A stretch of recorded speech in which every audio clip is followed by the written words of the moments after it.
بسم الله الرحمن الرحیم. ټولو نه مخکې عید الفطر مناسبات سره ټولو مؤمنینو مؤمناتو ته ټولو مسلمانو ته عید مناسبات سره مبارکباد عرض کو. پروردګار عالم د عید مو ټولو دپاره باعث مسرت او خوشحالۍ او فرحت وګرځي انشاءالله. او ټولو نه د عملونه، عبادتونه، اطاعات، بندګۍ، افطارای، هر قسم ته روژې میاشتې اعمال خصوصا روژې قبولې وګرځي انشاءالله. عید الفطر ورځه ډیره مهمه ورځه ده، یعنی د عبادت ورځه ده، د بندګۍ ورځه ده، د خوشحالۍ ورځه ده. دې ورځې هم روایات ورو سره که تاسو سترګې وغړئ خپل عملونه شته دي، په کار دی څه مو طبق شریعت هغه کارونه وکړو چې هغه مطلب راغلي دي.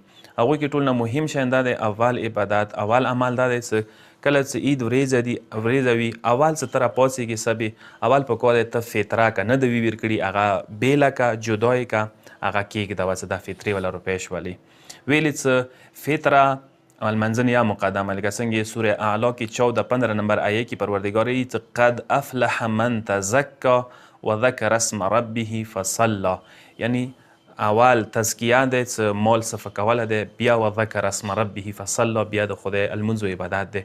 سوال په کوه د عید ورځې انسان فطره بیلی کېږي، مستحق ته د نه ویر کړي بیلی که او بیا هغه ته مستحق ته په کور دی ورسوي.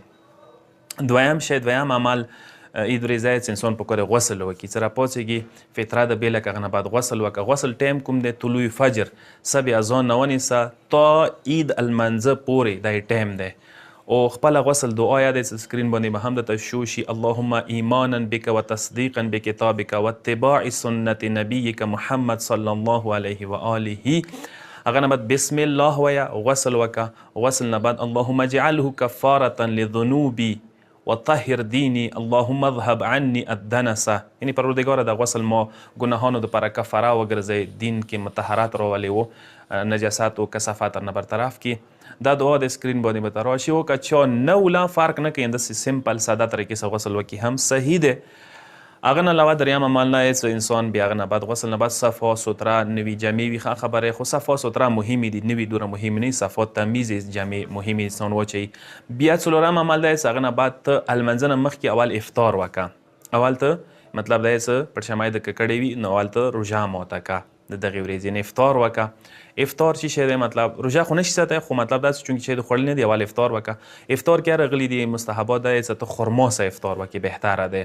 او دې کې لکه شیخ مفید بزرګوار ویلي دي که چېرې انسان مولا امام حسین علیه الصلات وسلام تربت سره خاورو سره لږ غوندې کې افطار وکړي هغه استعمال کړي ډېره بهتره، ویلې څه ټولو بیماریو دردو دپاره شفا دی ورکړي.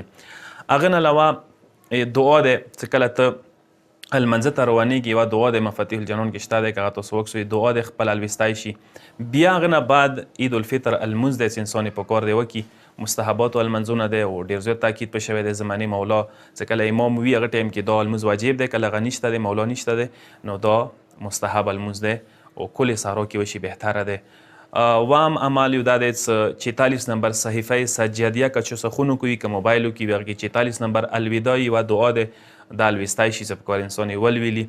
اتم عمل دا دی چې دې ورځې دعای نطبې الویستله مستحبه دی. دعای نطبه که چا ولویستله ثواب یې زیات دی. زمانې مولا دپاره امام دپاره یوه استغاثه دی. انشاءالله پروردګار عالم نه دعا کوو چې خدای مو ته د دغو شپو ورځو اعمالو عباداتو توفیق نصیب کړي.